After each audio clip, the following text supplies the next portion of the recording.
नमस्कार, आप देख रहे हैं ईश्वरी न्यूज और आज हमारे साथ हैं बिलासपुर विधानसभा के पूर्व विधायक जी संजय कपूर जी। आज हम उनसे बात करेंगे कि जो अपने समय में उन्होंने अपनी विधानसभा में किस तरीके के कार्य कराए और उनसे जनता कितनी खुश है और आने वाले समय में क्या विचार कर रही है जनता। नमस्कार, बहुत बहुत स्वागत है आपका ईश्वरी न्यूज में। अच्छा, सबसे पहला सवाल ये है कि आप पूर्व में विधायक रह चुके हैं बिलासपुर रामपुर की बिलासपुर विधानसभा से, तो आपने अपने कार्यकाल में किस तरीके के विकास कार्य किए? मेरा बड़ा सौभाग्य है कि मैं सन 2007 से लेके 2017 तक 10 साल निरंतर विधायक रहा है। बिलासपुर की जनता ने मुझे सेवा करने का मौका दिया और जो आज मैं पार्टी का राष्ट्रीय सचिव बना हूँ, मैं बिलासपुर की जनता का हमेशा जब तक जीवित रहूँगा आभारी रहूँगा, जिन्होंने मुझे 2 बार चुन के भेजा ताकि पार्टी ने मुझे सम्मान देने का काम किया है। मैं पार्टी के नेतृत्व का भी आभार व्यक्त करता हूँ। जहाँ तक काम का सवाल है, कोई भी जनप्रतिनिधि हो जिसकी जिम्मेदारी है, जब उसे जिम्मेदारी दी जाए उसे ईमानदारी से, मेहनत से और लगन से निभाए। मैं भी विधायक रहा 10 साल। दुर्भाग्य से 2 बार, एक बार बसपा की सरकार रही, दोबारा समाजवादी पार्टी की सरकार रही। जब 2007 में मैं पहली बार विधायक बना था तो विद्युत की बहुत जर्जर स्थिति थी बिलासपुर में। बिलासपुर में बिजली को कोई जानता नहीं था कैसे बिजली दिलवाई जाती है। अच्छा, आपके कार्यकाल में? मैं 23 मई 2007 को मैंने शपथ ली विधानसभा में पहली बार और 27 मई 2007 को चौथे दिन मैंने डबल ग्रुप का आदेश कराया। वहाँ के चेयरमैन से मिला, विद्युत बोर्ड के MD से मिला और जो मैंने तब उसके बाद शुरुआत करी। उस पहले टेन्योर में मैंने 5 बिजली घर बिलासपुर में बनवाए, जबकि मेरी सत्ता नहीं थी, मैं विधायक नहीं था। विधायक था, सत्ता हमारी नहीं थी, मगर मैंने प्रयास करे और यकीनन जब आदमी जनहित के प्रयास करता है तो कोई सरकार हो काम करती है। मैंने उससे काम कराया और 5 बिजली घर बने, इंक्रीजिंग कैपेसिटी भी कराई मैंने बहुत सी जगह पर। उसका आज फायदा बिलासपुर की जनता को मिल रहा है, विद्युत आपूर्ति मिल पा रही है। उसके अलावा मैंने बहुत सी सड़कें बनवाई, पुल बनवाए। दूसरे टेन्योर में मैंने 5 पुल बनवाए। एक गदैया सुनार जहाँ मैं जा रहा हूँ, वहाँ पे गदैया पे पुल नहीं था और श्रीलंका कहलाता था। अच्छा। लोग उस तरफ क्षेत्र में अपने बच्चों की शादी नहीं करते थे कि हम जाएंगे कहाँ से, क्योंकि वो बरेली ज़िले में से घूम जाना पड़ता था। लगभग रामपुर से 70-80 किलोमीटर पड़ती थी। तो बरेली से वो उस जगह पे आज जाने के लिए लोग बड़े परेशान थे। वो मैंने गदैया के पास एक पुल का निर्माण कराया पिछले टेन्योर में। एक मैंने खंडिया, जो बहुत 50 साल से लोग लेकर आते थे, वायदे करते थे, उससे भी मैंने अपने कार्यकाल में वहाँ पुल बनवाया, खंडिया पे भी। इसके अलावा भंवरकी पे एक पुल की डिमांड थी, भंवरकी पे बनवाया। एक मैंने भटपुरा तारन मदार शरीफ है, वहाँ पे बहुत बड़े लोग परेशान रहते थे, वहाँ पे पुल बनवाया। एक माटखेड़ा रोड पे, बिलासपुर स्वार रोड पे पुल बनवाया। ये 5 पुल मैंने पिछले टेन्योर पर अपने प्रयासों से बनवाया। और प्रयास करना हर इंसान का फर्ज है, जो जिम्मेदारी मिलती है उसे निभाना चाहिए। मैंने लोगों को 8-8 किलोमीटर सड़क पिछले अखिलेश यादव जी मुख्यमंत्री ने दी। मैंने लगभग अपने क्षेत्र में 100 किलोमीटर के करीब सड़क का निर्माण कराया, जिसे मैं रिपेयर में करके। और जिस दिन 2017 में पोलिंग हो रही थी, जिसमें चुनाव में पराजित हुआ हूँ, मैं जीत नहीं पाया, उस दिन पोलिंग के दिन तक मेरे दिए हुए काम हो रहे थे और बाद में भी होते रहे। बिलासपुर रोड थी, बहुत खराब सड़क थी। मैंने प्रयास किया, पिछली सरकार ने उसका टेंडर नहीं होने दिया, काम नहीं हो पाया। उस काम को फिर मैंने अपने साथियों के सहयोग से कार सेवा के जरिए 2.5 महीने तक मेहनत करा, प्रयास करा, सिर पे पत्थर रखकर लोगों का सहयोग लेकर और डामर रोड का कार सेवा का काम किया, उसको बनाई। और उसका जो पैसा था वो सिलेंडर होने जा रहा था, उसको रुकवाया था मैंने ये सोच के कि आगे आने वाले वक्त में फिर दोबारा से बढ़िया से बनवाएंगे। वो बड़ा किसी वजह से मैं चुनाव नहीं जीत सका। वो मेरे चुनाव में हारने के बाद अगली बार जो सरकार बनी भारतीय जनता पार्टी की, उस सरकार में वही पैसा इस्तेमाल हुआ जो मैं लेके आया। अच्छा, यानी कि आपका कहने का मतलब ये है कि जो आपके कार्यकाल में जो काम रुके हुए थे वो काम, वही पैसा आज वो आगे आने वाले वक्त में बिलासपुर रोड जो बनी है उस पर वही पैसा इस्तेमाल हुआ जो मैंने सिलेंडर नहीं होने दिया था अपने विधायक कार्यकाल में, उससे बना। उसके अलावा मैंने कई ITI बनवाए। अच्छा, कितने ITI? बिलासपुर में ITI बनवाया मैंने और बनवाया स्वारों में, विधानसभा में नहीं, मैं बिलासपुर में ITI चल रहा है। इसके अलावा जब मैं पहली बार विधायक बना था तो खाली बिलासपुर में एजुकेशन के लिए खाली BA की शिक्षा मिलती थी, डिग्री कॉलेज। उसके बाद मैंने उसमें BCom और BSc कराया पहले। फिर MSc और MCom कराया। अब मैं जब विधायक का चुनाव आने से पहले मैं प्रयास कर रहा था और BBA और BCA की भी और B.Ed की भी प्रयास कर रहा था कि इनकी क्लासेस लग जाए, उसका भी प्रोसेस में थी, मगर दुर्भाग्य से वो अभी वही उसी जगह पे रुका हुआ है मामला। और शिक्षा के क्षेत्र में बढ़ना चाहिए, वो इसलिए भी कि अब ज़मीन कम है और आबादी दिन प्रतिदिन बढ़ रही है। अगर एक परिवार का 2-3 लोग अगर सर्विस में नहीं आएंगे तब तक स्थिति नहीं सुधर सकती, क्योंकि जिस तरीके से आबादी बढ़ रही है उसके लिए आवश्यक है कि लोगों को पढ़ा लिखा होना चाहिए। और दुनिया के और मुल्क में और देशों की तरह हिंदुस्तान में भी एजुकेशन का स्तर बढ़ रहा है और बढ़ना चाहिए, इसका मैंने प्रयास किया, उसके तहत मैंने काम कराया। अब आप देखें कैमरी में जो कॉलेज बना हुआ है वो मेरे प्रयासों से बना है, उसे मैंने बनवाया। उसके अलावा बहुत सी हर चाहे मिलक बिलासपुर रोड हो, आप लोग चलते होंगे, जब मैं पहली बार आया बहुत बुरा हाल था, उसे मैंने इंटर स्टेट कनेक्टिविटी में शामिल कराकर बिलासपुर से लेकर मिलक तक की सड़क बनाई, रामपुर केमरी सड़क बनवाई, बहुत सारी बिलासपुर से स्वार सड़क बनवाई, बहुत बड़ी बड़ी सड़कों की बात कर रहा हूँ मैं, बिलासपुर नवाबगंज रोड बनवाई। आज भी आपको याद करती है। ये सब सड़कें मेरे प्रयासों से बनी, मगर ये कोई एहसान नहीं है, ये बहुत थोड़ा है। इससे भी ज़्यादा अगर मैं सरकार में होता, सत्ता अगर में होता तो इससे भी ज़्यादा और काम विकास के कर सकता था, मगर जो तकदीर में होता है वो होता है। और मैं तो चाहता हूँ जो भी जनप्रतिनिधि बने किसी पार्टी का हो, उसको अपनी जिम्मेदारी को निभाना चाहिए। और कोई एहसान नहीं, जनता ने आपको अपना प्रतिनिधि बनाया है और इस उम्मीद से बनाया है कि आप उसके क्षेत्र के विकास के लिए काम करेंगे, उसकी मदद करेंगे, तो करना चाहिए। तो मैं और इसके अलावा बहुत से क्षेत्र, कोई क्षेत्र ऐसा नहीं, चाहे बिजली का हो, चाहे सड़कों का हो, चाहे पानी का हो, हर क्षेत्र में, एजुकेशन का हो या स्वास्थ्य के लिए मैं लगभग 6 करोड़ रुपये केंद्रीय के लिए लाया था। तो बदकिस्मती से वो जगह नहीं मिल पाई, इसलिए वहाँ पे CSC नहीं बन पाया, नहीं तो वहाँ पे भी एक CSC बन जाता। इसके अलावा मैंने बिलासपुर की मंडी को बनाने का काम किया, केमरी में मंडी बनवाई, केमरी आज मंडी बनी दिख रही है तो मेरे समय की बनी हुई। तो मैंने हर क्षेत्र में जो भी विकास हो सकते थे, अपनी जितनी भी मेरी सामर्थ्य थी, जितना मैं प्रयास कर सकता था, उस पर मैंने भरसक प्रयास किया। जितने दिन मैं विधायक रहा तो मैं चाहता था कि मैं जब क्षेत्र में जाऊँ तो कोई ना कोई नया काम मिले। मैंने अपने टाइम में रामपुर में उस समय बिजली की समस्या थी, तो रामपुर में 12-14 घंटे लाइट नहीं थी। मैंने बिलासपुर में 2007 से लेकर 2012 तक 18, 20, 22 और 24 घंटे विद्युत दिलाने का काम किया। अच्छा, किसानों के लिए आपने ऐसा कौन सा काम किया जो किसानों के लिए आपने ऐसे कौन सा काम किया जो उनको सीधा फायदा पहुँचा? देखिए, किसानों का हमारी सरकार ने, मनमोहन सिंह जी की सरकार जो थी, UPA सरकार थी, तो 71,000 करोड़ का कर्जा माफ कर दिया। देश के इतिहास में बहुत बड़ा काम है ये।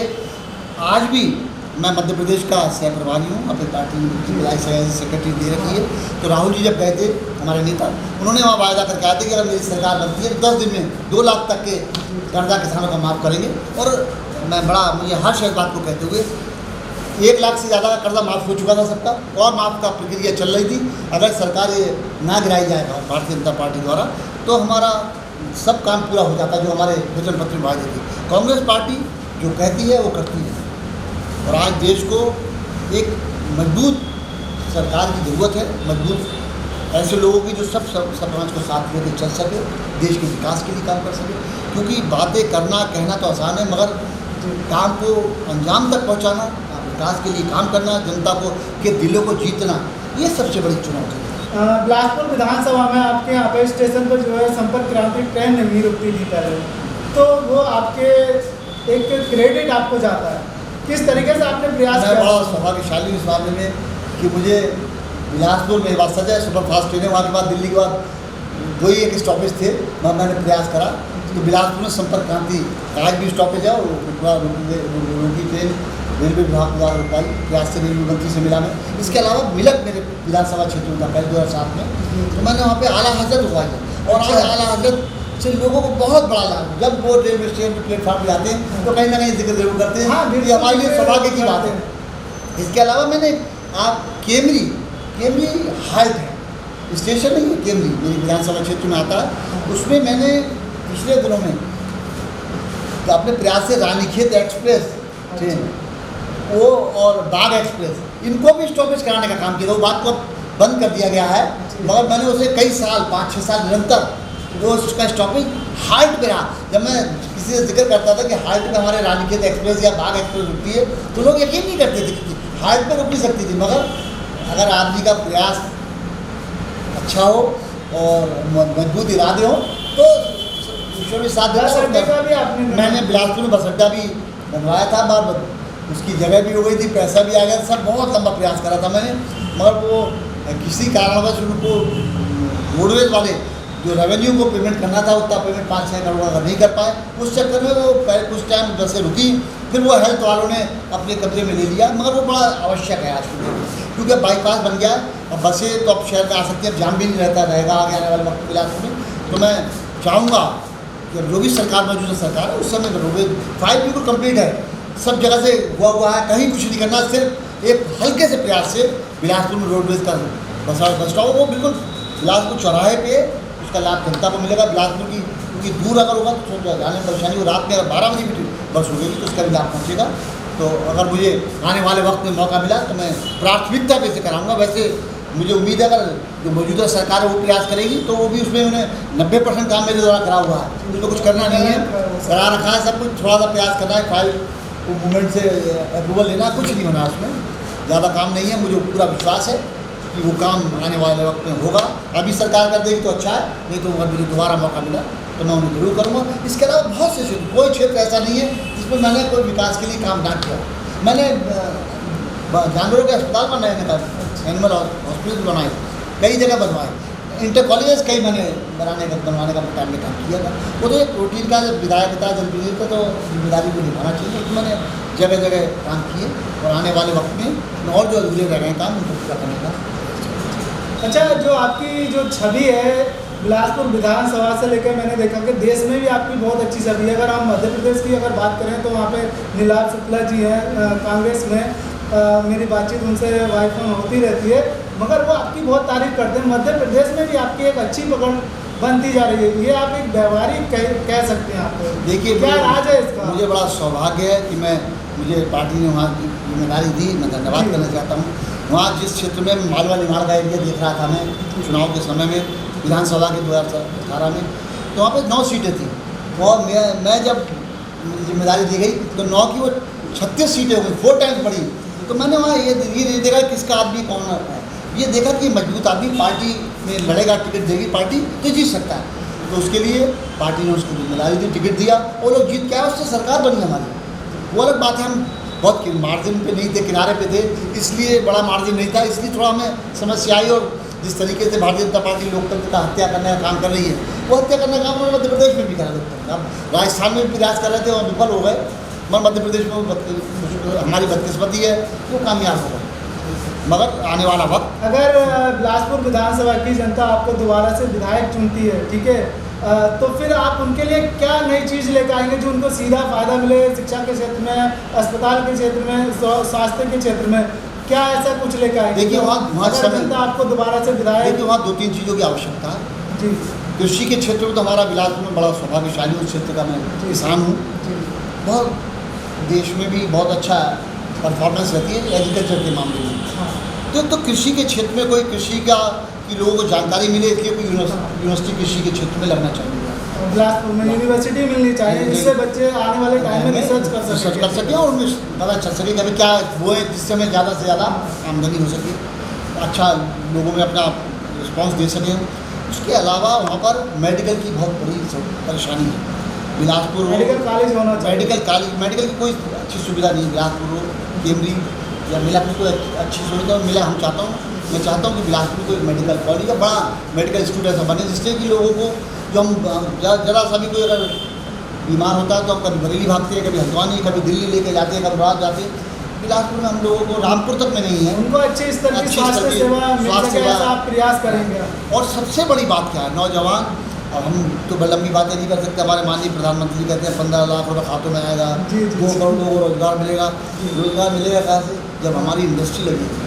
तो इंडस्ट्री के लिए मैं तो चाहता हूँ कोई बड़ी इंडस्ट्री ऐसी लगे जिसमें ज़्यादा से ज़्यादा बिलासपुर के लोग, नौजवान लोग जो बेरोज़गार घूम रहे हैं, पढ़े लिखे लोग हैं, वो बाहर ना जाकर अपने बिलासपुर में अपनी जॉब मिल सके, उन्हें रुद्रपुर बाहर ना पड़े। कोई दिल्ली जा रहा है, कोई गुड़गांव जा रहा है, कोई कहीं कर्नाटक जा रहा है, दुनिया में भाग रहा है, मगर रामपुर में उस तरीके की सुविधा नहीं है। तो अगर हमें मुझे मौका मिला तो मैं सब चीज़ों पे जो अब असली अब इस समय और ज़्यादा ज़रूरत है कि नीचे के स्तर पे जो सड़कें थी, बिजली का काम था, वो तो सब हो गया। अब जो असली एजुकेशन, चलो किसी हद तक बढ़िया हो रहा और वो अच्छा होने की जरूरत है, वो कराने का जो आवश्यकता है वो होगी, मगर उसके बाद लोगों को रोज़गार मिले, नौजवान लोग काम कर सकें, उसके लिए आवश्यक है कि वहाँ पर एक बड़ी इंडस्ट्री बने जिसमें ज़्यादा से ज़्यादा एम्प्लॉयमेंट लोगों को मिल सके, ज़्यादा से ज़्यादा लोगों को रोजगार मिल सके, ऐसी फैक्ट्री वगैरह लगनी चाहिए जिससे बिलासपुर तरक्की के रास्ते पे और आगे बढ़ सके।